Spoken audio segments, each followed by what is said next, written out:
Yeah, there's only so much of us around here. It's like we get cycled through all these things. Oh, yeah, yeah. My brother does it all. That's all. Anyway, thanks. Bruce.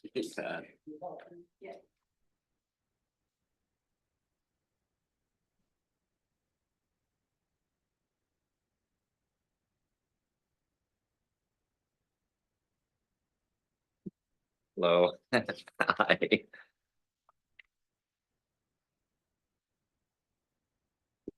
It's under an hour, right? Okay.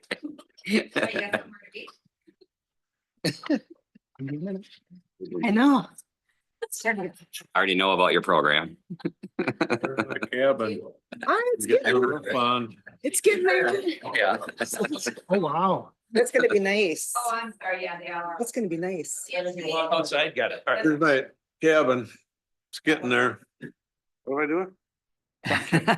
I'm taking pictures here.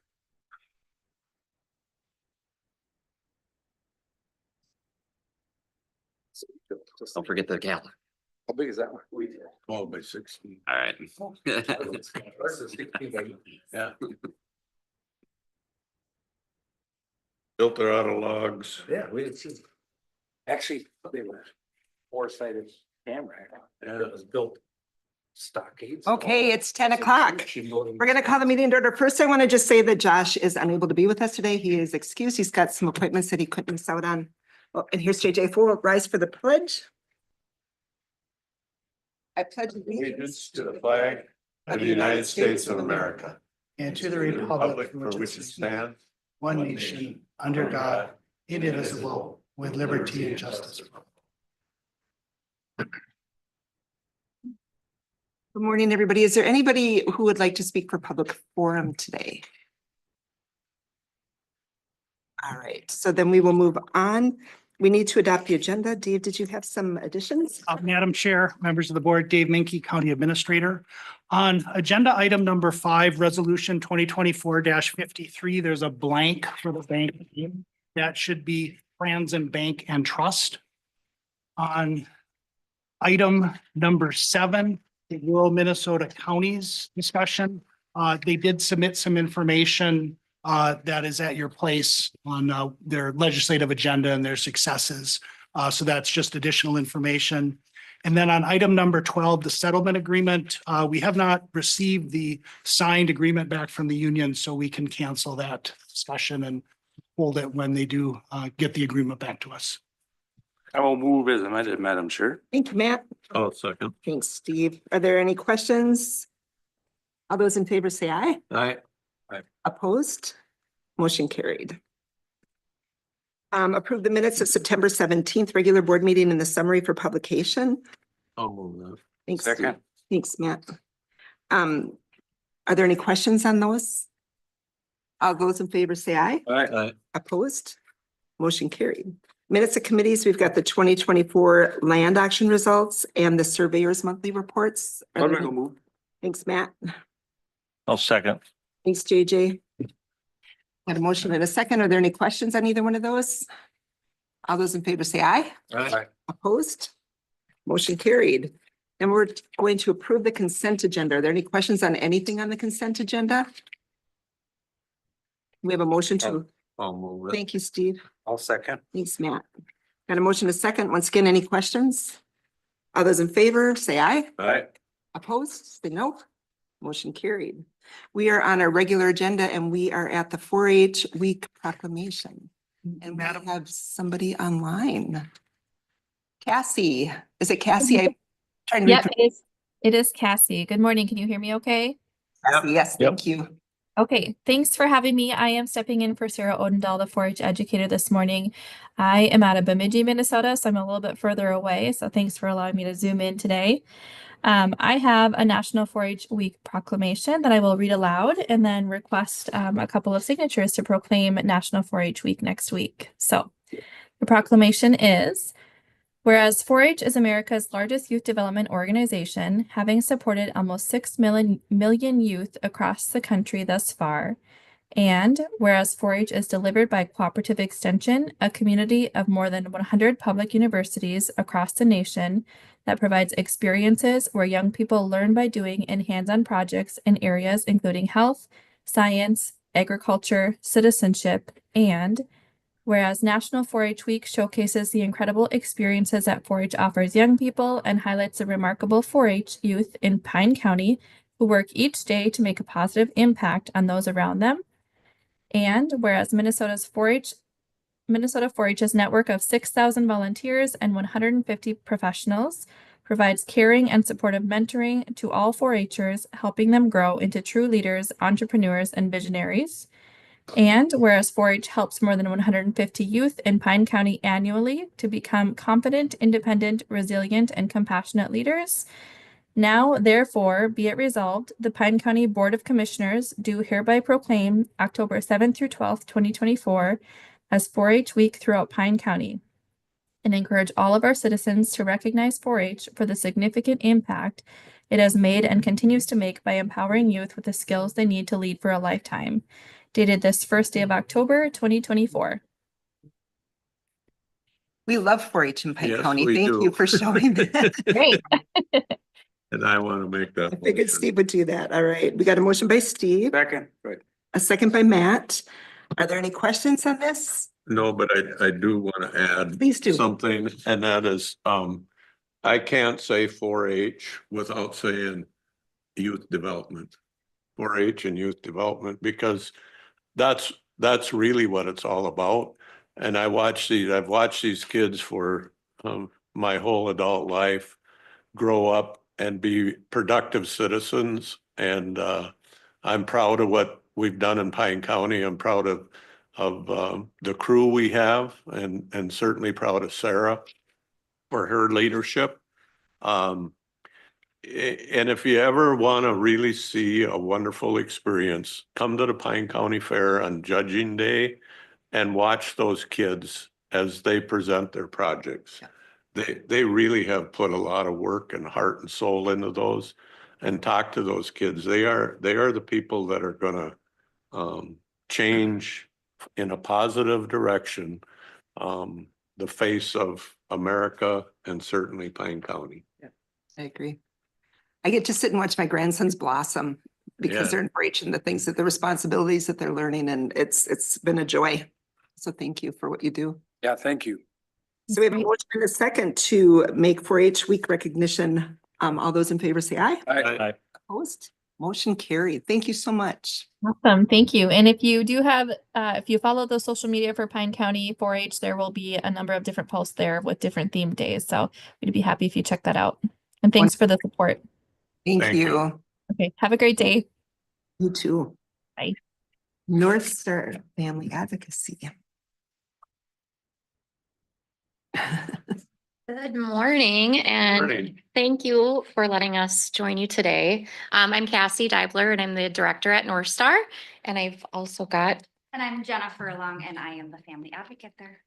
So we have been engaged with Pine County since April of 2022. And so what we do at North Star is, prior to child advocacy centers and North Star, when a child was abused, they would have to talk to whoever they reported to, maybe the school counselor, the police, the social worker, and now we have everybody right in under one building. So they come to our facility for forensic interviews. So we are specially trained in forensic interviews of children and vulnerable adults. And so what that does is that person, that victim, comes to us. We've got the county attorney's office, law enforcement, and child protection all there, but that child's only having a conversation with me rather than having to talk to all of those people. And so we are a neutral fact finder, so that can be beneficial, especially once and if it ends up in a trial, just because we don't work for the county attorney's office, law enforcement, but we're really there for those children. Another service that we have is our advocacy, which Jenna, I'll let you talk about that a little bit. Yeah, so our advocacy service that we provide is, we know that abuse happens to a child, maybe in this situation, but it also impacts the whole family. So while that child or vulnerable adult is speaking with Cassie, then I'm able to talk with the family, a non-offending caregiver, and offer them resources. What are your questions about the process? What are your concerns for your child? How do we keep them safe and support them through this process, but moving forward? So making mental health referrals, doing a mental health trauma screening right on site. They very well know I'm not a counselor. I'm not licensed in that area. But these are some pretty obvious things. Are we struggling with sleep? Are we struggling with anxiety? How are these, what happened? How are they impacting the child? What are some things that we can do now to help kind of alleviate some of that stress and those barriers, especially as they may have to wait to get into a counselor. And so really trying to address those things initially to really work on that process. And then just encouraging caregivers that their support at home is what's going to make the biggest difference in how their child responds to this process. So if they know that they have a supportive caregiver, then they're more likely to flourish as they're beginning to heal. And then so different than like child protection, I don't have timeline. So I can work with a family. I offer a pre-call before they come for an interview to explain the process. And our goal, as Cassie said, in being neutral, is that also we get to be very victim-centered. So while we care about what happens with a case moving forward, our goal is to provide the safest, most comfortable space and opportunity for people to talk about these really hard things, because that's how we move towards healing. And so I don't have timeline, so I can work with a family from the second we find out about that case until forever, if that's something that they want. But that's an option for them, right? And so again, being victim-centered, we keep those things. Thank you.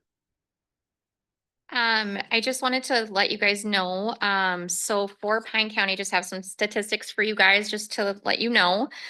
So in 2022, well, actually 2024, we have had 15 cases, through June. So that's half of our year.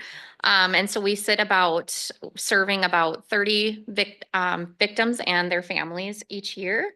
And so yeah, we just wanted to let you know that we are a local service. We're just located in Bram, so we are right on the cusp of Kennebec, Isani, and Pine.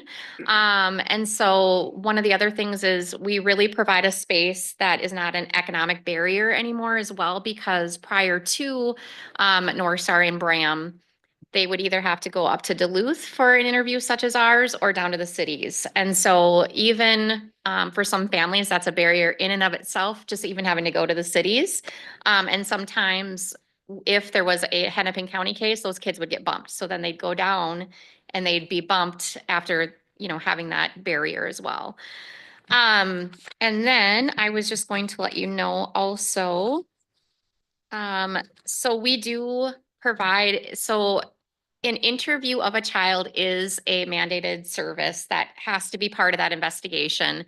And so just being able to do it all together rather than being siloed with law enforcement here, is just a better fit for the kids. So anything else that? Was that the forensic interview? Yes. But Yep.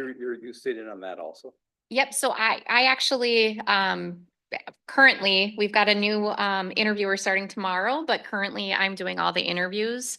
So we actually have space. We have 2 interview rooms and 2 observation rooms. I do have some pictures, but I know they're going to be hard to see, but I'll pass this around so you can kind of see our space. But while the kid is in the interview, the observation room has law enforcement. And so they're not in there, but they're also being able to determine what's next and things like that. And also wearing an eye watch to make sure that they can ask questions if they're relevant. So they have options and access to do that. So That's great. This is near and dear to me. I know it is. I worked in that field for a long time. Oh, wow, you did. That's awesome. We really, we're super fortunate to have Reese actually on our board. And I will say this, and hopefully it doesn't go too far, but Pine County has, so we serve Isani, Chisago, Pine, and then the tribe in Mille Lacs. And I will say without hesitance that Pine County has been our greatest team to work with. Just, we cannot say enough things about Pine and the work that they do and the collaboration that we have with Pine County. So thank you. Thank you. I second that. I was gonna say the exact same thing. Everybody has been, it's always a little hard when you move into this new space and people want to do their jobs well. And so we want to just help everyone do their respective role well.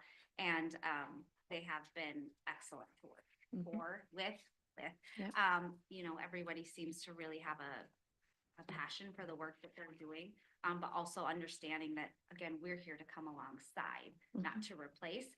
And they've been super receptive to that. And that has just made this process so much better for the teams, but even more importantly, when you have that collaboration for the families. Yeah. That is the goal. Yep. So. And I did forget to mention, we don't just do forensic interviews and advocacy, but if there's a case that needs a medical done, we can do that right under our roof as well. So we work with Dr. Mark Hudson out of St. Paul. And so he is able to perform those virtually with nurses on site. And then, as Jenna mentioned, the mental health aspect, really being able to get referrals for mental health services for our kiddos, because one of those main common denominators for trauma and for mental health is trauma. And so making sure that we can get them connected. We work with TSA, and in Cambridge, one of our therapists is trauma informed, and she really works hard to get them to the top of the list so that they're not having to wait or wait less than normal. So one thing we just wanted to share, I've got some flyers, but we do have our 3rd annual Stand Against Child Abuse gala coming up at the Braham Event Center on November 1st. This year we have Galen Elmore, who is, he was a Minnesota Gopher alum, played Gopher football and played for the Bengals. And he grew up in foster care from the age of 3 to 13, and some of that abuse to him happened. So he's really just there to really shed light on community and hope, and really showing that even something so small can have an impact on these kids that have been victimized, even such as a ride to practice. So, yes. Don't leave. Steve, did you have something you wanted to say? No, Oh, I I thought you just went have a like couple this. questions. Okay. Are you totally funded from donations? So we do get a grant through the Office of Justice Programs, and typically we've been about $60,000 short every year. But we're just able to secure funding for the next year for a new position as well. So we do grants, fundraising, those types of things. So this is our big fundraiser, the gala is. And our new position is actually going to be an education and awareness coordinator. So we're getting out into the schools, parents, community, just really teaching about that prevention piece. So. Good, thank you. And did I miss it? Where are you housed out of? Where are We're you? housed out of Braham, so Out we're of Braham. right across from East Central Energy, for those who know the Gotcha. area. So, yep, it used to be a medical clinic back in, Was that a vet clinic or? it was a medical clinic. Yep. And graciously, they donated the building to us and we restructured it. And so, Wonderful. Thank you. Thank you for what you do. thank Yeah, you very thanks. much. Thank you. Thank you. Madam Chair, Yes. could I just do a general reminder for folks to speak into their mics? I've gotten some feedback that we're not always. Oh, Yep. Okay. Thank you. Next we have the Minnesota Department of Corrections Adult Felony Comprehensive Plan. Good morning. Good morning. Thank you. My name is Tessa Nelson and I am the district supervisor for the Department of Corrections for Pine County, Kanabec County, and Chisago County. I took that position about 3 months ago. And Carter Deers, who is currently the head of field services with the Department of Corrections, previously had that position. And so he's with me today to help with kind of the history of this comp plan. And also he was the author of it. So if I'm missing something or if you have questions, he's here to help assist. As you can see, it's a pretty thick comp plan. And so I'm kind of going to walk through the meat and potatoes of it. And if you have questions, I would love to answer anything that I can. But Carter, would you like to give them a little bit of the background first of why why we are presenting the comp plan? Good morning, Chair and Commissioners. In 2023, there was a significant amount of legislation. Of course, it happened everywhere, but of course, also in the Minnesota Department of Corrections and Community Corrections as a whole. One significant thing that all three delivery systems are working on it was a significant shift in how our profession was funded. And so that shift happened. And a number of things that administrators, directors, managers were asking for was more funds to do the things that we felt as though we needed to do that we didn't have time to do. Caseloads are too high.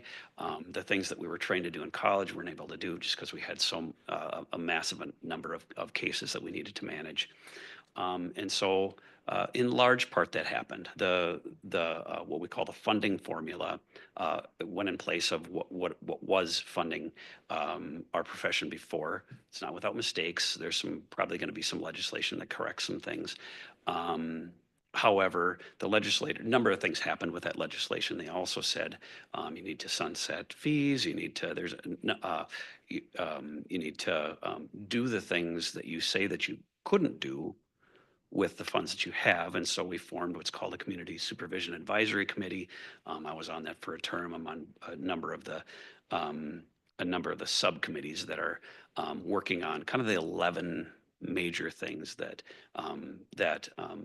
the Council of State Governments suggested that we should be doing that we aren't doing, if that makes sense. So the money came with strings attached. And why I'm saying this is ultimately, this is our, like in math class, this is our homework, right? And so when we come back every 2 or 4 years, however that's decided, we're to do what's called a comp plan, which within it will make our argument to say that we have met those standards as an agency or where we're at in moving forward to reach those standards, if that makes sense. One of the things I will note is that the comp plans were required early this last year, right after the legislation. However, the decisions from that Community Supervision Advisory Committee haven't yet been completely finalized. And so we're kind of flying the plane as we're building it a little bit. And so the requirements and maybe the format of this are likely to change, and probably for the better. I think in the future we'd have a little bit more concise format and really be looking at some more concise points of what it is that we're looking for. So in the future, hopefully it'll be a little bit more, I wouldn't say dialed in, but we'll have those standards clearly stated in order to receive the new funds, and then below it, our argument as to how we're doing within each one of those standards. Yeah. So, I don't understand it completely. But Okay, that's fine. I was just over at the legislative conference and Commissioner Snell was speaking. Yeah. And he was talking about at the prison level, that they're gonna fast track through, programs and get them out of there. And then the money they save, they're gonna put towards their high risk inmates. Yeah. But from my perspective, and I'm on the law enforcement side. Yeah. If somebody comes out of that program, they're not free and clear. They're gonna go to probation to wherever they live and somebody can, so why don't some of those dollars that they save follow to They will. whichever agency is gonna be. So They will. is this a place where you're gonna take feedback and go back and work on the model, or are you? Well, so I didn't know I was gonna be speaking on MRRA, but that's all right. I can do that. So what you're talking about also happened in 2023 is the Minnesota, it's Minnesota Rehabilitation and Reinvestment Act. And so what that says is that right now, if somebody goes to prison, they're basically serving 2/3 of their sentence in prison and then 1/3 of that sentence on supervised release with us. If it's in Pine County, it would be with the Department of Corrections.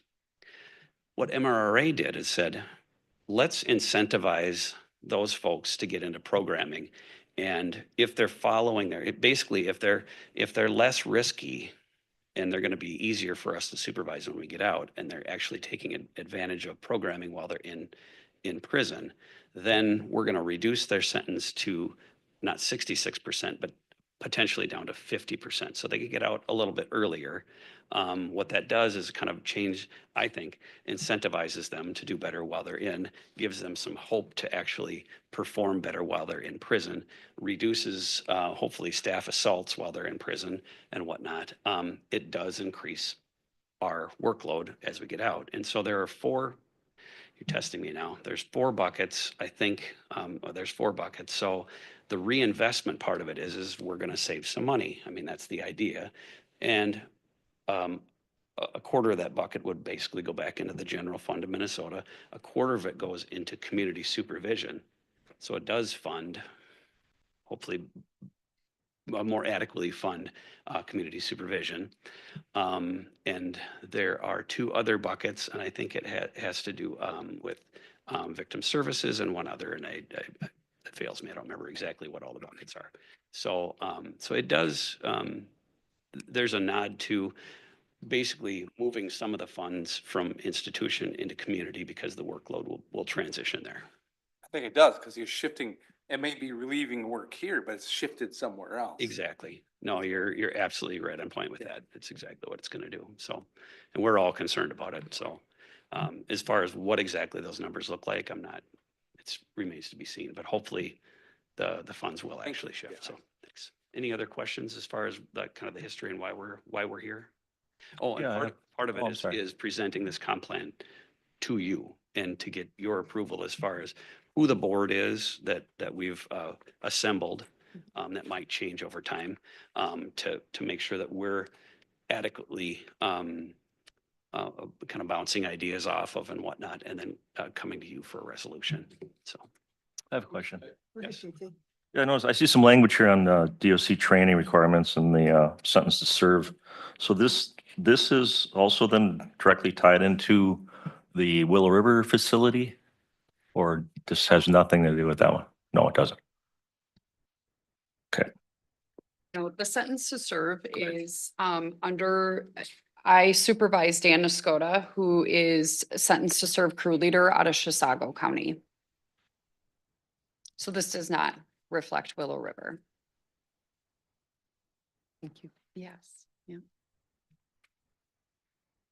Any other questions? Or if you would like, we could walk through. I get confused, the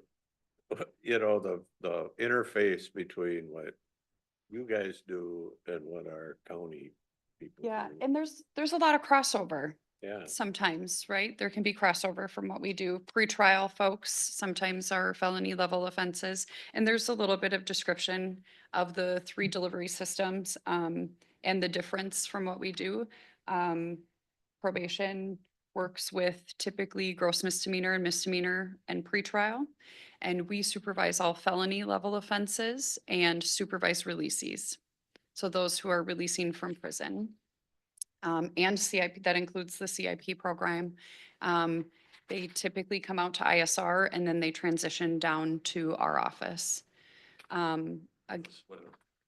Oh, thank you. I'm so sorry. Yeah. CIP is the Challenge Incarceration Program out of Willow River, and ISR is the intensive supervision program that we have, that the Department of Correction has, that supervises the most enhanced level severe clients that are coming out of the facility that have been identified as the highest risk. And again, those folks can work down from ISR down to general supervision, supervised release.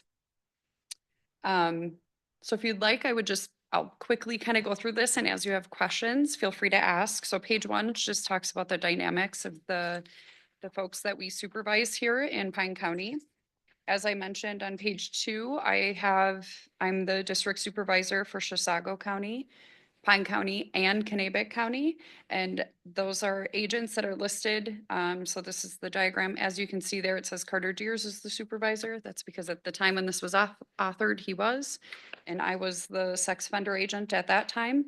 I have worked for the Department of Corrections for 11 years. Actually, I worked for Pine County from 2010 to 2012 as the pretrial agent under Terrell. So I worked in Pine County as well. So, and so those are the folks that I supervise. We actually recently, with the new funding, we were able to get 2 new positions to support all 3 counties.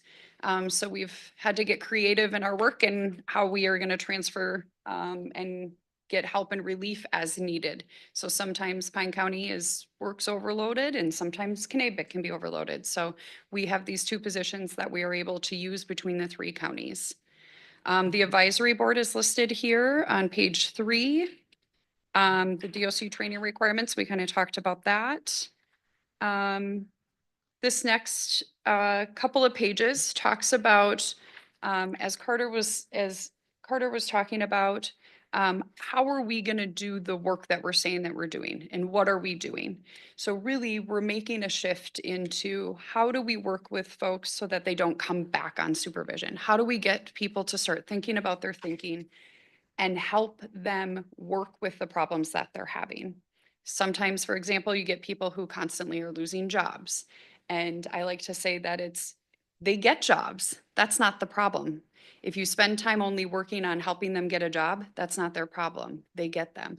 Their problem is when they go to work and their boss asks them to do something they don't want to do, and they start swearing at their boss.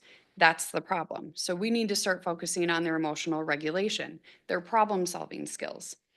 So that is where we want to spend our time with these folks. We want to spend the time working with helping them build skills. And to do that, we have this case plan process. So this looks at how do you start from the moment they come in your office until the time they're done with supervision, and how can you implement working with these folks and help them through this process. And that starts with assessing their risk. I'm sure you've heard a lot about risk assessment tools. I know Terry talks a lot about them. The LSCMI, which is a risk assessment tool that we use. Then we have risk assessment tools, one called the DRA. That's what we use with sex offenders. And so we look at these assessment tools and we try to help supervise folks as needed. And then again, and also with that, we help identify what are those drivers? What are those things we really need to be working on? That's what's really below the face of what's happening, right? And how can we help them? And then we set goals, and then we do skill practice with them. We do role clarification. We do role plays, like so if you run into a old using friend at the store, how are you gonna respond to them when they say, hey, let's go use? And we actually role play that so that we can start getting them to start thinking about ways to reduce that and have a plan. Page 5 is looking at the office structure. So again, it's not coming in and talking about paint colors and what the Vikings were doing last time and, those situations, right? It's spending the time with these folks wisely. How can we get them moving forward? So we check in, we give them some homework assignments. So we use carry guides. Again, I think maybe you're kind of familiar with some of these terms. If not, I can explain them further. And then we send them home with some activities, some homework or some action steps to take next, and then to come back and do when we meet with them again. Page 6. Right now, the Department of Corrections has 2 decision points. We run a morning group and an evening group, or later evening group, so we can try to meet the folks' working needs. They're done virtually, so that we can cover all 3 counties. And as we know, some folks' transportation is an issue, so the virtual has been helpful. Again, this looks at the page 7, talks about like the pretrial diversion and other services. Like I said, I kind of briefly mentioned that's the probation department. The next pages are kind of talking about our assessment tools that we use. We kind of already talked about that. So if you have any questions. And this again, looks more into the community-based interventions, just like we talked about, victim concerns. How do we work with victims? I actually know Cassie and Jenny very well. I work with them on a lot of committees and have, especially in my previous job. So I was glad to see them here today. And so, you know, we want to make sure that we keep victims in mind. The correctional fees section on page 11, as Carter kind of briefly mentioned earlier, correctional fees are forecasted to be sunsetting. The Department of Corrections last year, we no longer charge supervision fees anymore. As you can see on page 12, we weren't very good at collecting them anyways. It was a hard population to get supervision fees from. And so we no longer collect fees. We are collecting those who were previously assessed the fee, but no longer new clients. We are not giving them a fee. And then at the end of this talks about some budget stuff. So you can see kind of where our budget is spent for the Pine office. Again, this doesn't look at the fact that we have two agents that are also helping support that office. So although it's not listed, you know, exactly, it's hard to formulate a kind of half position that you're utilizing other places. And then the rest is the appendix and some more stats.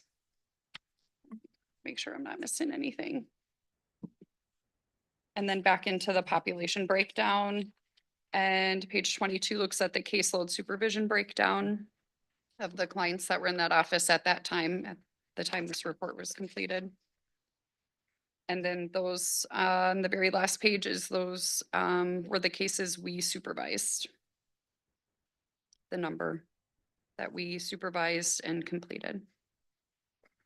Questions? I know I went through that kind of fast. Anybody have any questions? Yeah, thank you. No? No. JJ? No, not this time. I guess just a statement, maybe if people don't pay, the best way to deal with that then was just to not pursue collection with them. I mean. We did. Oh, We did. Yep. We like, pursued did you lien collections. property? Did you I don't think we leaned. judgments? I think it just went to revenue recapture. And a lot of these folks are, you know, they're coming out of prison, they're rebuilding lives, they're getting jobs at minimal pay. Often, you know, times not even filing taxes themselves. So yeah, we were finding we were not getting the funds. So there's no more fees then, that's what I Not gathered. for the Department of Corrections. That's what I wrote, kind of DOC. business choice a little bit. I mean, if you're gonna assess fees and try to get it out of folks, you're also increasing their risk. And there's, I understand your point. I think everybody you should pay to play. I mean, really, if they're, on the one hand, if somebody's committing the crimes and they should be paying the folks that are there to intervene, right? I mean, that's, I don't think anybody disagrees with that. As it actually plays out, it costs money to collect money.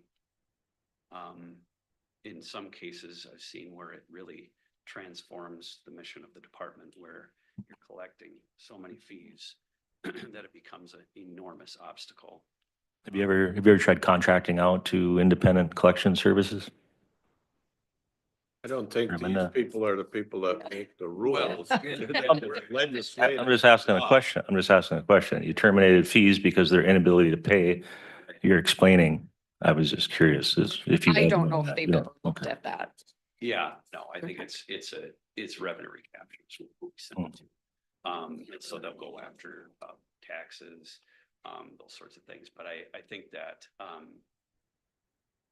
if you're actually raising the risk level and the likelihood of somebody reoffending, Mhm. it also kind of goes against our mission in a way too, you know, so if we're not able to get these folks out of the life of crime because of something we put in their way, then what is it that we're here to do? And so I think that, you know, that's kind of the choice. So on the one hand, yep, they should pay to play, and actually how it plays out, and research is very clear on it, is that we're not doing ourselves or the community any favors by doing it. So I don't disagree, but in reality, it just doesn't kind of work that way.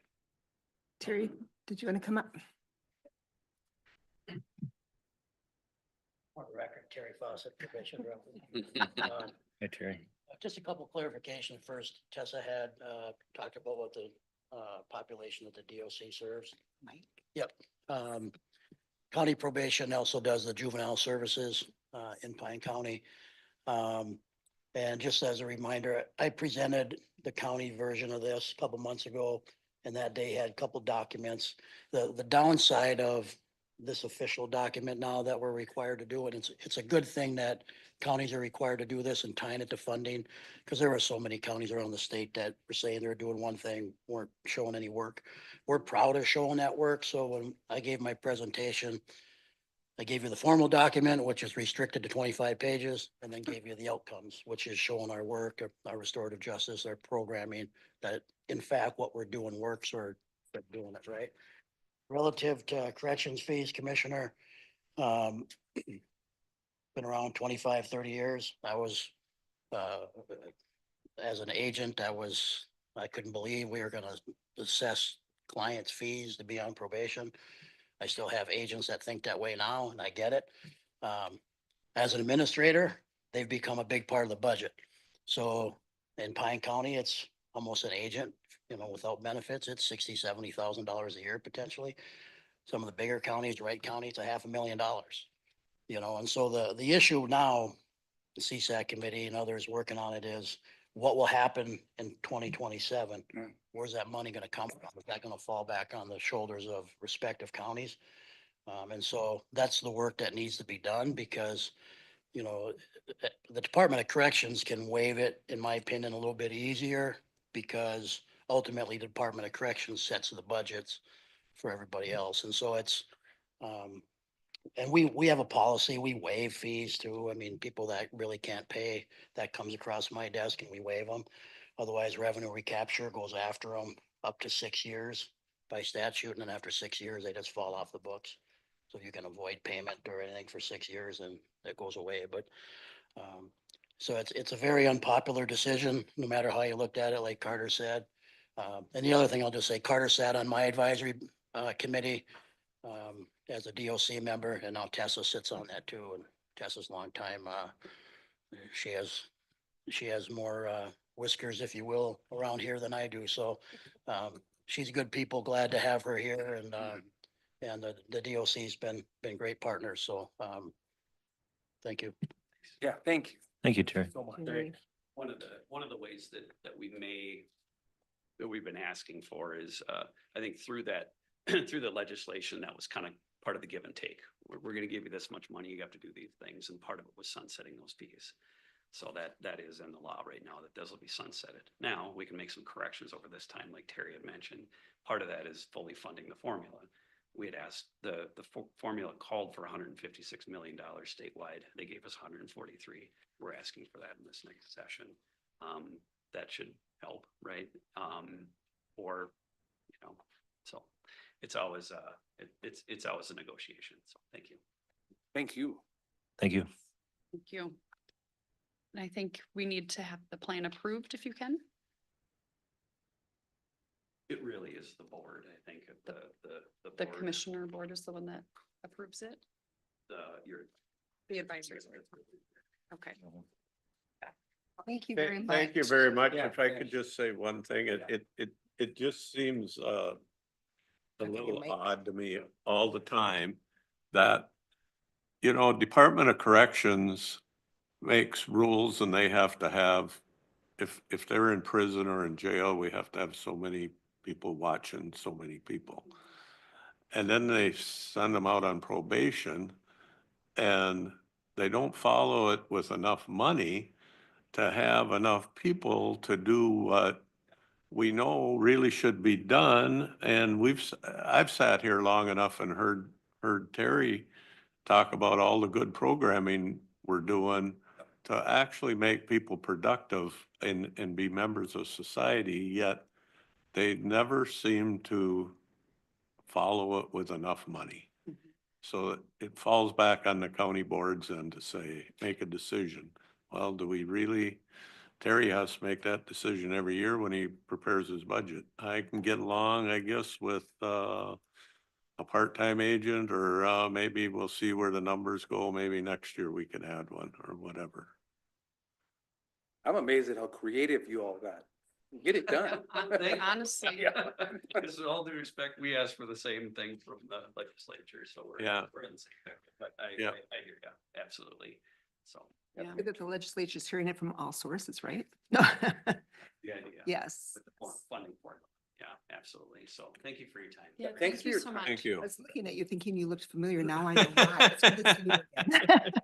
Yes, yes, it's been quite a few years since I've been up here, but yeah, it's good to be back. Thank you so much for your you. presentation. Leslie.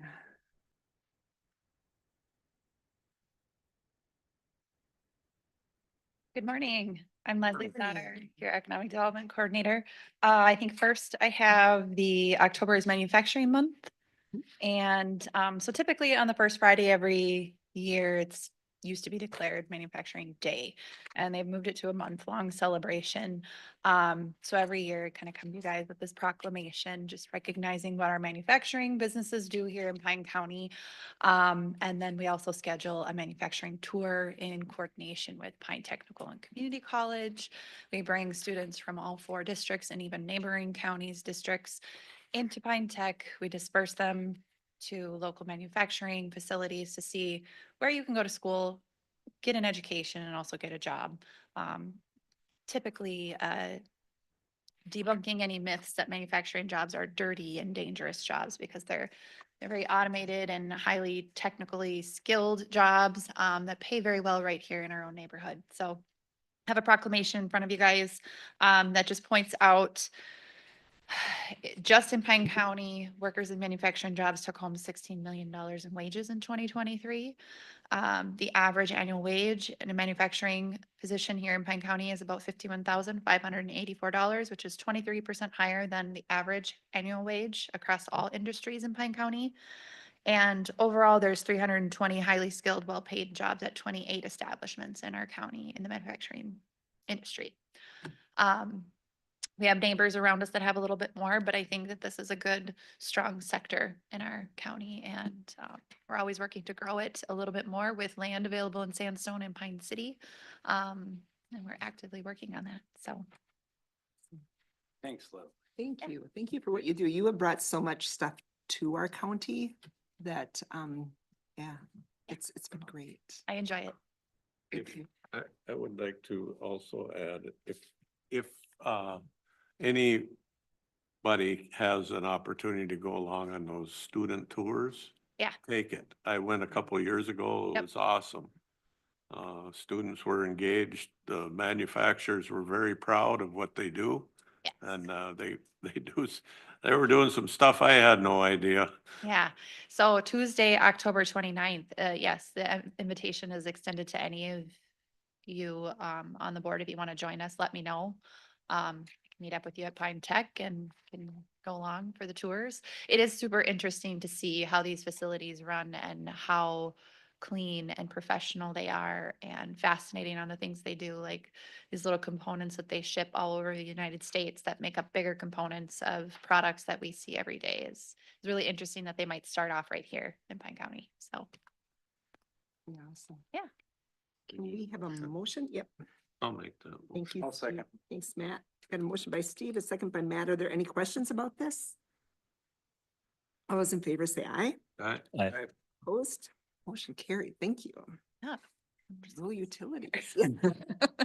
All right, next up, yeah, the Rural Utility Service Reconnect Award. So a few years ago, Pine County submitted a congressionally directed spending request under the Rural Utility Service Reconnect Program to do a broadband project east of Hinckley, specifically in the census tract 9504. And we worked on this collaboratively with Savage Communications as well as Mille Lacs Corporate Ventures, and kind of threw some mud on the wall, and we were awarded $5.5 million to do this project. So it's reaching the areas that were left out of the border to border stuff, as well as the RDOF awards, and it'll really reach a lot of properties that expressed some very large disconnections via broadband during the pandemic. So we are now getting the paperwork to get this process going.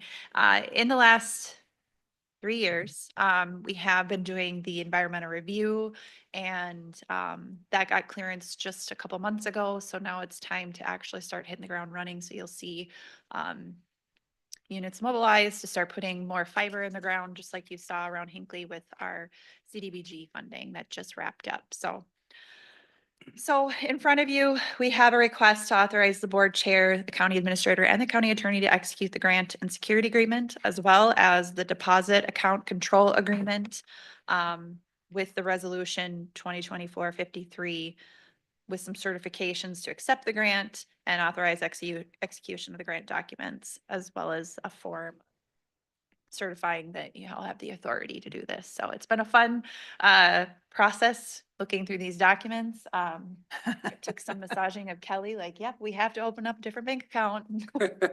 Please. So yes, so we're nearing the finish line of receiving the funds. So that's what we're looking for. They did hit the ground running. I've seen a lot of connections set up out there. It's been good. Yeah. Are there any questions for Leslie on this?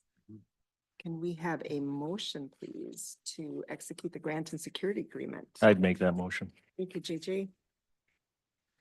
Second. Thanks, Matt. Motion by JJ, second by Matt. Any questions once again? Madam Chair? Yes. If you could withstand 2 more comments. Yes. I just want to recognize Beth Gruber and Mille Lacs Corporate Ventures, because it was Beth and her team who actually wrote the grant back in 2001, and we really just put our name on it as the applicant. So it was a good partnership. And then you've heard County Engineer Mark LeBrun talk about how challenging federal projects are. This is every bit as challenging, and so a lot of hard work by Leslie and Kelly and others to get to this point. So I just want to appreciate that.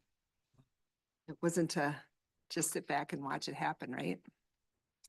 I just have one question about it. Yeah, go ahead. So is it, and gonna, maybe I missed it, but it missed the mark on the estimates. Did it change, or is it gonna hit, are you gonna be able to finish what they wanted to start? Is there enough money? I believe SEI has enough money, yes. I think we had asked for like 8 and got 5.5, but I think with their recent border to border stuff, as well as our CDBG and the influx of some ARPA funding, I think it should hit as many households. They're also able to tap into those broadband line extension grants to run it to farther away places. So I have not heard from SEI that they're reducing what they're doing. I think they make it work. Okay, thank you. Yeah. All right, we have a motion by JJ, a second by Matt. Once again, any questions? All those in favor say aye. Aye. Opposed? Motion carried. And you can continue on with the appointment of the HRA EDA Commissioner. Yeah, so our District 2 HRA EDA Commissioner Henry Fisher's term expires this week on October 4th. He was appointed in September 2021 to fill a remainder of a term. He has expressed an interest to take a step away from the board, so I was working with Commissioner Moore to figure out who we might have interested in that district to serve on the board. So appointments to the HRA EDA can be made by the county board. Their term is about 5 years, and Commissioner Moore had reached out to Terry Peterson, and he is interested in serving for District 2 on the HRA board. So we're looking for approval to do so. I think Yeah, I had included a little bit of information. He is a lifelong Pine County resident. He currently manages Jones Construction. He owns LJJ Wastewater Maintenance. He's on the Pokegama Township Board, member of the Pokegama Zoning Board, also a member of the Brook Park Fire Department for 25 years and serves on the fire committee. So he is very active in his community Yes. and has an interest in private business development as well. So there's a good mix of public-private experience there. Thank you. I'll move that. Thanks, Steve. I'll second. Thanks, Matt. And a motion by Steve, a second by Matt. Are there any questions? All those in favor say aye. Aye. Opposed? Motion carried. Thank Thank you, you. Leslie. Yeah, thanks, Leslie. Thanks, Leslie. Do you want to go with Will Counties? Or do you want to start it? Yeah, Madam Chair, members of the board, thank you. So Minnesota Rural Counties is an organization that represents a number of counties in rural Minnesota. Pine County was a member some years ago. They sent invitation to the county to consider rejoining. There's some information in your packet or that I just handed out today related to what they do. So I don't know, it's really a discretionary thing where you want to apply your time, who represents your interest. I know, Terry, I think you had some conversation recently with another person from another organization that also represents counties. And so it may be worth expanding the conversation if you're interested in joining an additional organization to represent you primarily at the legislature. So Steve was on this committee for how many years? 3 or 4 we were involved. Okay. And we went out because a lot of what they did not. They They- spent a lot of time, if I can. Yeah, go Madam ahead, Chair, please. they spent a lot of time on county hospitals, which we don't have a county hospital. And ditches. And ditches. And we don't spend a lot of time on ditches. We did at one time on one ditch, but we don't have a lot of county ditches and their leadership has changed now. And I think they're more focused on, a broader spectrum of, issues that are unique to rural counties versus metro counties. So I did go to their meeting at the policy committee, because I had heard that they have some new management that's in charge. And I've been told by other counties that they really have changed and things are different. The thing that I appreciate is that they're opening it up so that we can go and we can sit in as guests at their meetings at a couple more functions that are coming up to see more about what they have to offer.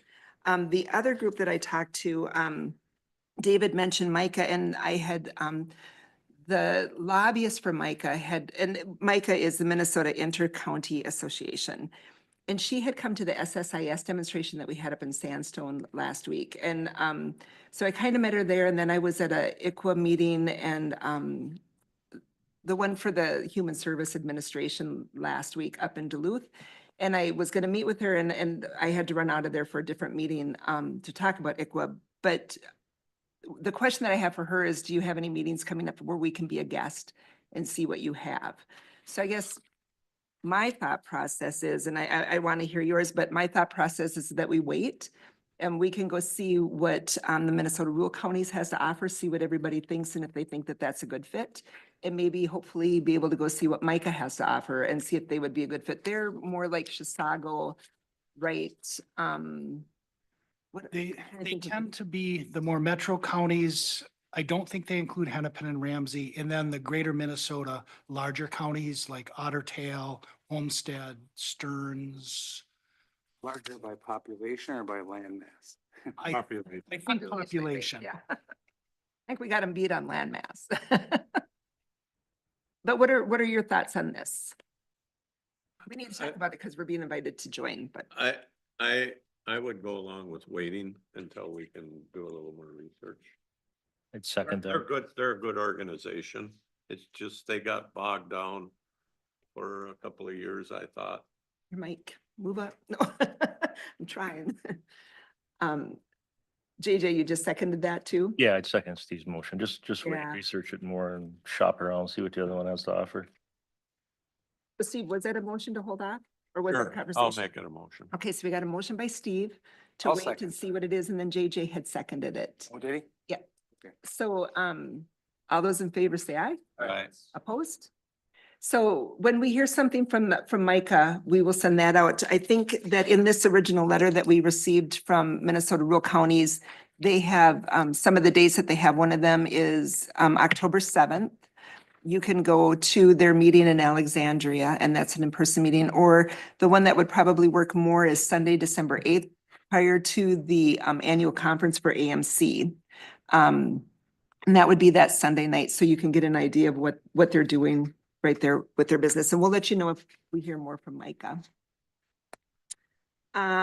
Set a special meeting. We're considering a special meeting for next Tuesday, October 8th at 9 o'clock we had talked last time we met about she left us, our economic developer, and what she's done with the is it Family for You? Not family, home. Place for you. Place for You, thank you. And with we've got the huge expansion that happened at Pine Tech. So we're looking to have a special meeting on October 8th, starting at 9 to meet at the Lakeside Housing for the students and do the rec center and the childcare, and then tour the Hog Apartments, the Village Apartments, and a Place for You. Are there any questions on that? Can we have a motion to have that special meeting? I'll move it. Thank you, Steve. I can second. Thanks, Jay. Any questions on that? No, all right. I might have to catch up, because I have an 8:30 quick meeting that morning, but I'll blast down here. Okay. All those in favor say aye. Aye. Opposed? Motion carried. Commissioner updates, Mille Lacs Band of Ojibwe. You wanna go, Steve? We met, I think it's almost like, we're getting reacquainted with the same people. Because there were some or I don't know, they thought they were gonna leave, or Sheena way at least was, and now she's back, and so, But they're trying to learn how to work under the new chief administration. yep. So, yeah, So it'll take a little bit of time for all of us to get used to that, I think. otherwise it was a good meeting catching up with Yep. Sheena and Jamie, and then Steve and Dave and I.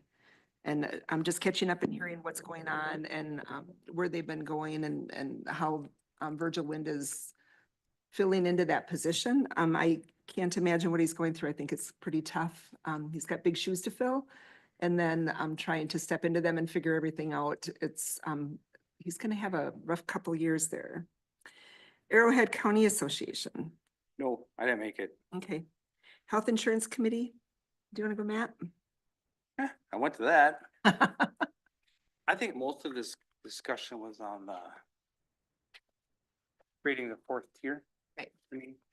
And if you're just gonna summarize the whole thing, if we create a fourth tier, it's gonna shift costs and all the other plans.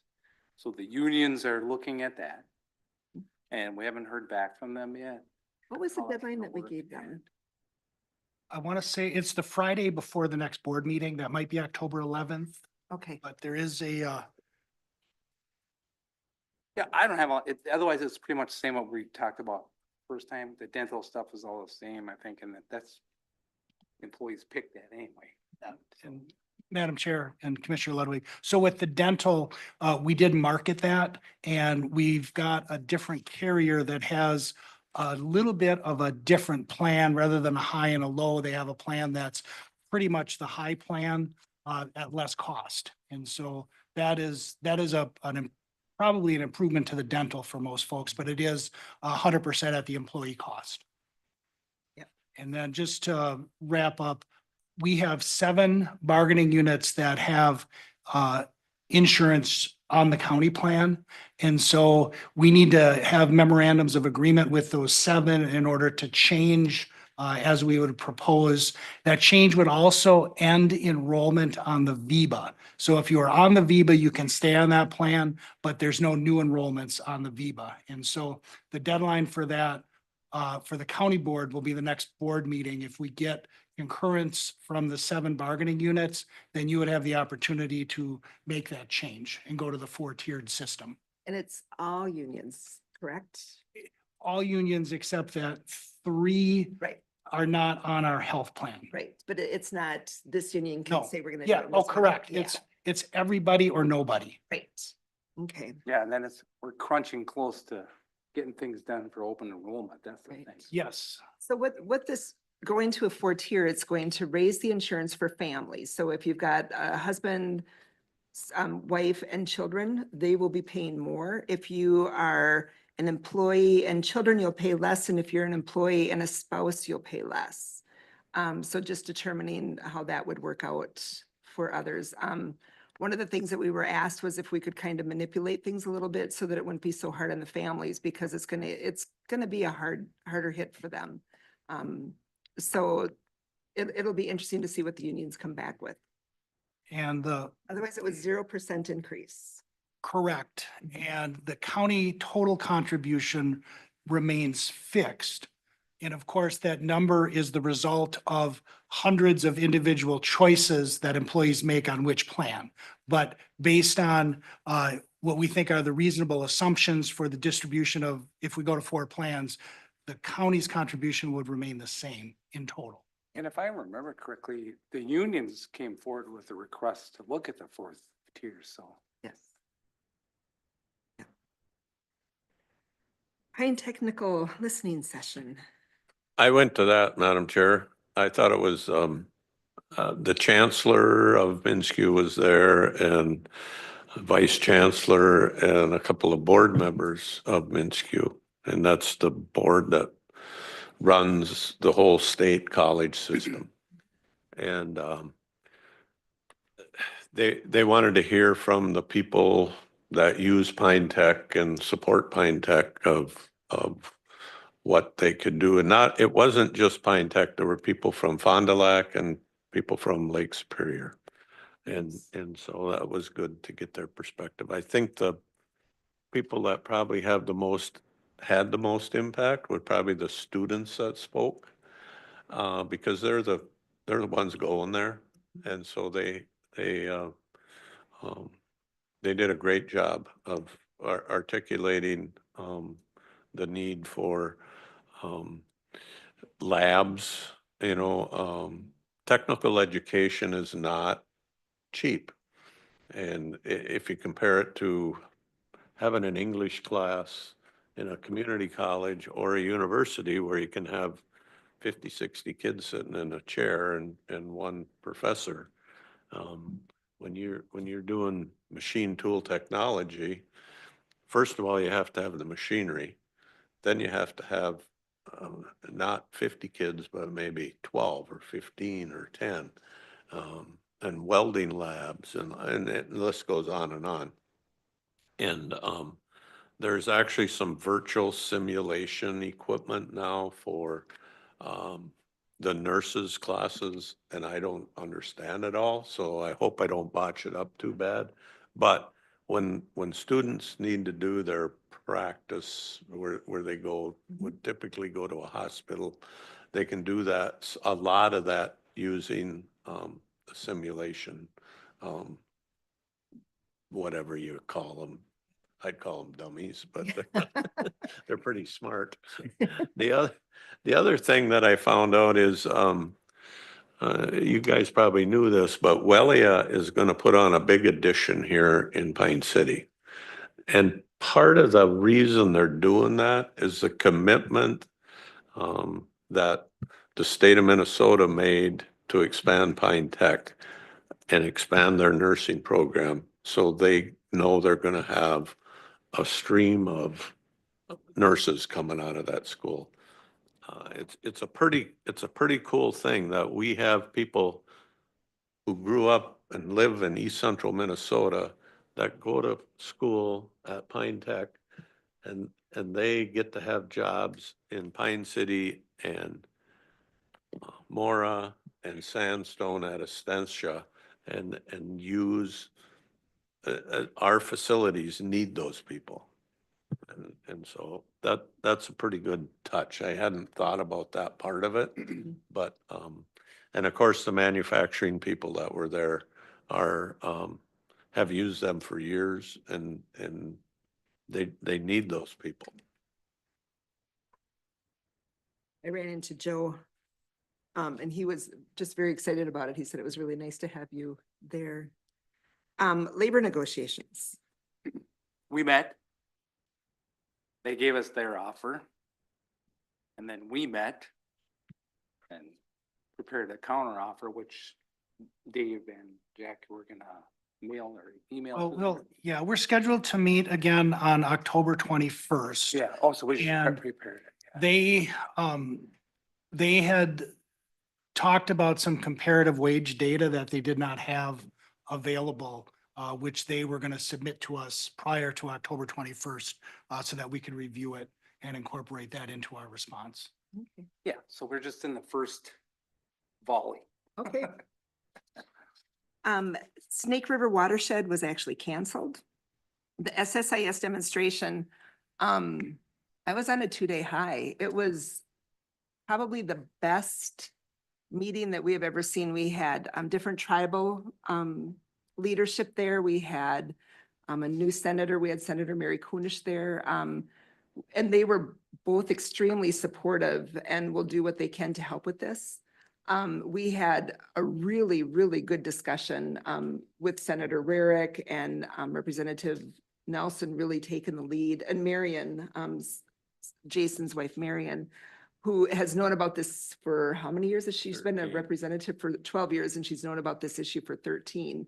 And they were extremely vocal about we need to get this done. And we had SSIS people from the state there. We had Department of Children, Youth and Families there. We had the Children's Cabinet was there. I mean, we had some really top-notch people there to hear the issues and to see the issues firsthand. Our staff did an amazing job putting it on. You know, once again, the system failed. It would just kind of watch that ball go round and round, which I'll admit it, I pray for that every time we have that demonstration that it fails. I'll be So did they real. show 'em- do they walk them through trying to do a test on the Yes. computer? And Yep. Yep. And they start typing and then it goes. Yeah, yeah. So it was really good. And I think this is the time where we're going to start seeing that progress. We've got people that are being supportive. We've got even the people that work on the SSIS system down through the state are saying, yeah, we need to fix it. Then the following day, I think it was the following day, I went up to Duluth. It was Thursday.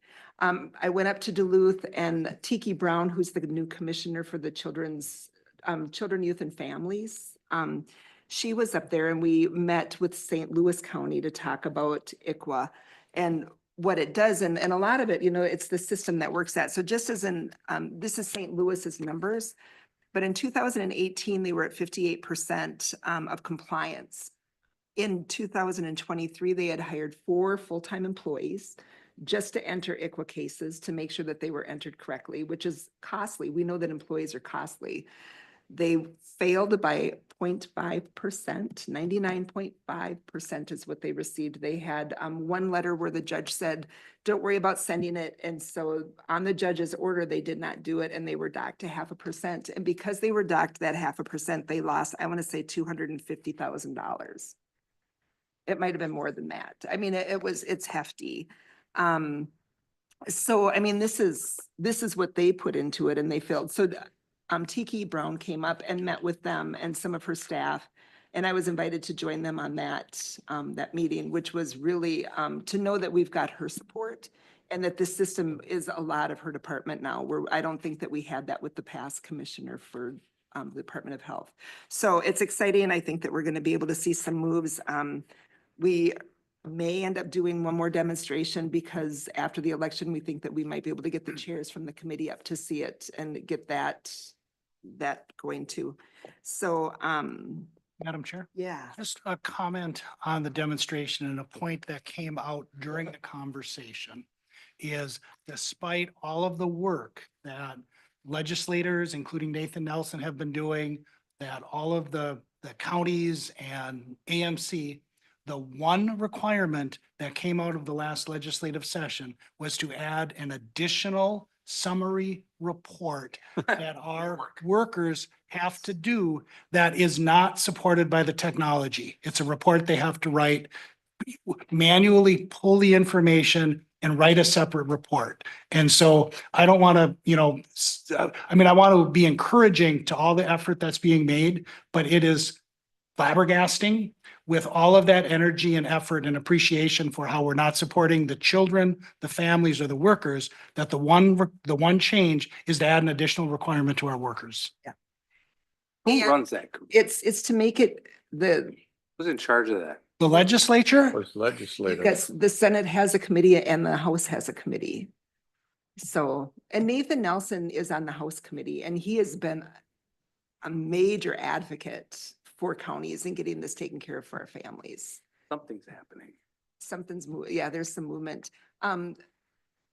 What Dave's talking about, that summary that they have to write, I believe, correct me if I'm wrong, that it's to make the world for the state easier, for their employees to determine what's being done easier, because then they don't have to go pull those tidbits. of and information out. I think Becky is maybe on Zoom or maybe not, but I think it's a little bit nuanced. I think it's for the families. So that rather than having a huge report that they have to look through to find out what they have to do, it's a summary of what the family is required to do. But isn't it a duplicate of what's on like the first 2 pages of their report anyways? That's my understanding. Yeah.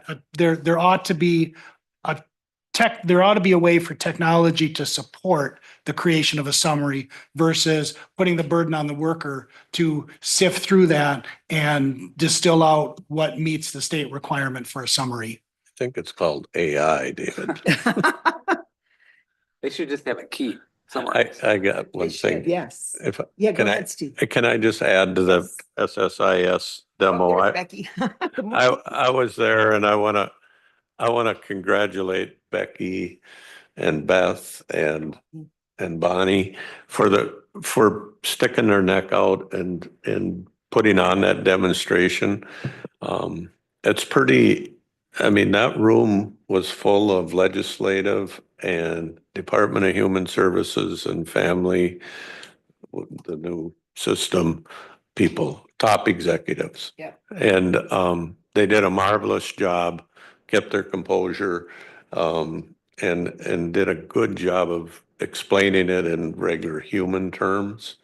And then I have to thank our chair, because I think all those people got there because they got a personal invitation from you. And it doesn't just happen if you send out an email and says, hey, we're having this gathering in Sandstone. Would you like to come?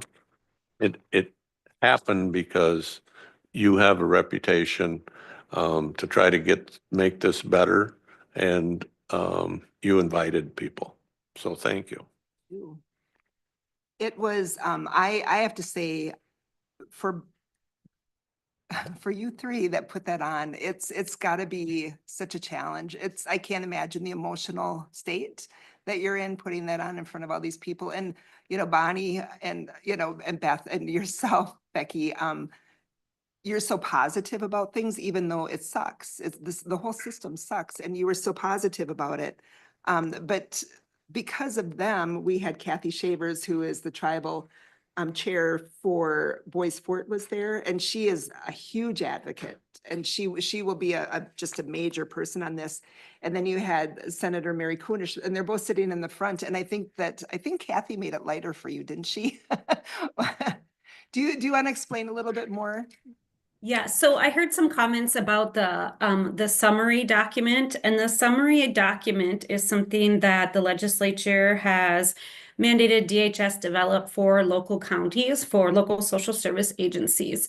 And the reason is because there was a report that came out in 2022 stating that the out-of-home placement plans were too lengthy for parents to understand and comprehend, and they're just confusing. And so we did walk people through what an out-of-home placement plan looked like in SSIS. And we've talked about there's too much paperwork. We have data that shows how much percentage of time workers actually spend with families, because we do report all of our time. And 3 of the 5 were at between 16 and 18%. The highest amount spent was a family was under a third of a worker's time. And so the fact that we're adding more paperwork now to a document that isn't good, it's not fixing the problem, it's adding to it. And that's a struggle. Yeah, thank you. Hey, I have to say, while you're still on screen, I love the sidewalk out front. Thank you. The behavioral health unit did a fantastic job. Yeah, I went back there to town, but they weren't there. But yes, please share that. It's really nice. It's nice. It's needed. And maybe just for those who aren't aware of the sidewalk, that was the behavioral health unit chalking it up for suicide awareness. Yeah, yeah. Mental health is a really big issue that we're all facing right now, and just to be able to walk in and see that you matter, it's huge. Thank you. NLX was canceled. Surprise, surprise. Anybody else have others? I do. Becky and I went to Grand Portage last week. And, you know, it was good. It was good for me to try to get my arms around this new children, what is it even called? Family? Children, youth. No, No. this one was Human Service Forum. Yeah, this was the Human Service Forum. Yeah, but the division between social services. Oh, and that's children, youth, and families. children, youth, and families. Yeah. And so, you know, it's almost like now they've created another entity that somebody like Becky has to interface with. And as I sat there thinking, as they're kind of going down a little bit of divergent paths, and it's like, who is going to be able to keep track of all this stuff? And are our financial workers going to be able to report something that's here instead of reporting to one agency? Now they're going to report to 2 agencies plus public health. And so I think it's something we're going to have to be aware of and cognizant of. I'm not saying there's going to be trouble, but I'm just worried. I think the best part was, if there was a best part of staying at a meeting 4 hours from home till 3:30 on a Friday afternoon, it meant that we had to stop and eat someplace on the way home. And we stopped at Betty's Pies and I had a pasty. But the best part was Sam Moose came in and sat down with us. And so we had probably an hour of his time and just conversation. And Sam, if you don't know Sam, he's been around the Indian community his whole life. He is a native and has some real good insight on how we interface with each other. He's actually the tribal relations for the children, youth, and families. Yes, and they couldn't have picked a better person. No, he's I love Sam. And then one other thing is the emergency, we used to call it the Northeast Radio Board, but we met last Thursday. Something I got to talk to Ryan. Every time I have a WebEx meeting, I fail. So I went on the phone. It was fine. I followed along. But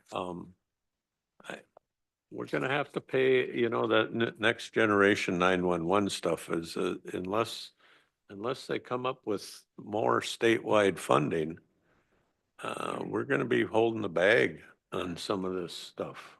You know, we had money to buy all the armor radio equipment, but I don't think there's enough money to go around to buy everybody new stuff now for the next generation, so. So do they include the fire departments automatically in that? No, no, they don't, Matt. See, that's a which- problem. It's a problem. It's a huge problem.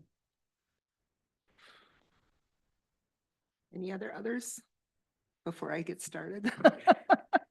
So I went to the telecommunication and technology through NACO, and they're looking at 5G. I just got an email from Paul Raymond from Wilma Township. And the Township Association just had their meeting, and one of the things that they're pushing is we have a lot of areas in our county alone that does not have any cell service whatsoever. And so they're really pushing that we can get cell service. So one of the things that the TNT is working on is getting, the FCC is going to have an auction, which I don't trust their auctions after their broadband auction. That was pretty miserable. But they're going to be having an auction to bring the people who have no service up to at least a 4G or a 5G preferably. So hopefully we'll be able to get to see some movement going on there. But I'm leery because of the last auction that they held. That's the one where we got the, what was it, LTG?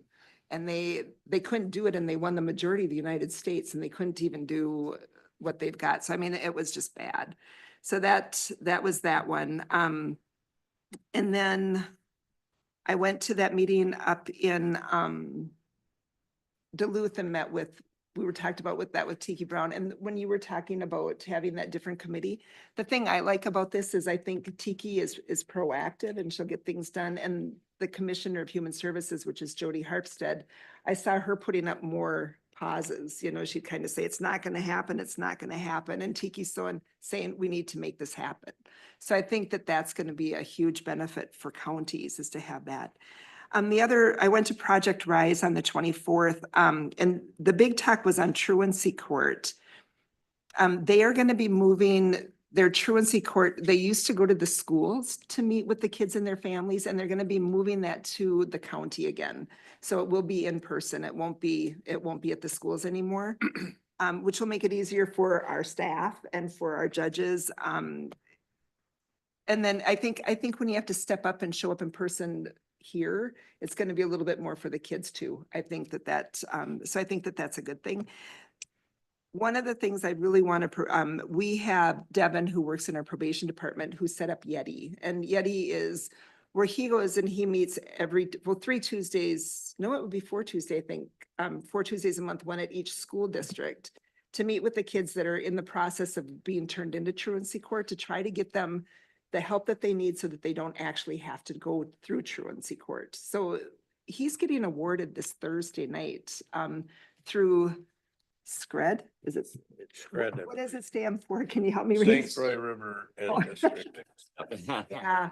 So to have another one of our employees be honored through them, and Devin, this program that he puts on is amazing. And for him to take his Tuesday nights to do this is exceptional. And so I know that I brag up our employees a lot, but they deserve it.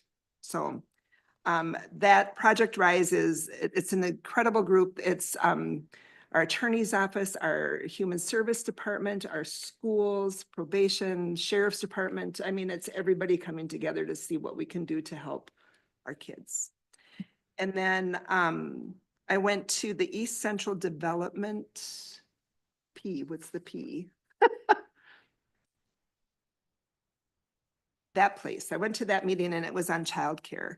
And we were talking about, one of the main things was 51% of the people in the US live in a childcare desert.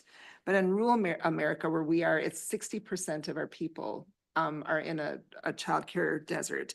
They did, the thing that hit me was they did a study on Harris. I'm going to try to find it so I can give you the right numbers. If the city of Harris, here we go. If the city of Harris had one childcare center that serves 8 children, so only 8 children, those 8 adults would be able to go back to work. So you've got one parent for each one of those children that can't work because they don't have a daycare, which is what we're dealing with. So if we'd put 8 adults back to work, which would support $350,000 in wages. Just to realize that that's how much money we're losing in people being able to work because we don't have daycare. And then also the education, the teachers say, they'll always say that there's a difference with the kids that are in a good childcare community instead of the ones that are not. And so just to have that accessible, it was a good meeting. I got to sit with Beth Gruber from Mille Lacs Corporate Ventures, and here's some things that are going to be going on, and we'll be having a meeting with them to see what's happening in Hinckley. But they are looking at a daycare in Hinckley, which will be great. I was able to share this with Dave Ubel, who is looking at one of the people on the Hinckley Finlayson School Board that wants to put one in the Finlayson School. Just trying to help them to figure that out and what needs to be done to get that done. That's my others. Oh, and then I went to the zoning board meeting, and what came out of that is we will be having a meeting with the zoning board here We're today. just gonna recess. We're gonna recess here, yeah. So check out your upcoming meetings. And at 12:30, we come No, back. we're not, for- the 12:30 meeting got Oh, canceled because okay. we never got the paperwork back Okay. from the union. So we're gonna recess and reconvene at 1 o'clock here. The. All right, well, on that one, it actually says September 26th, so I was, On what? well, number 13, it says, That the zoning board reviewed the They draft met. cannabis ordinance at its regular meeting on September okay, twenty-sixth. so we're covering that, gotcha. Yep. And 1 o'clock. we did talk about their full board being here. I'm not sure if they're all gonna make it, but I think we're gonna have a good show. So we will call recess until 1 o'clock.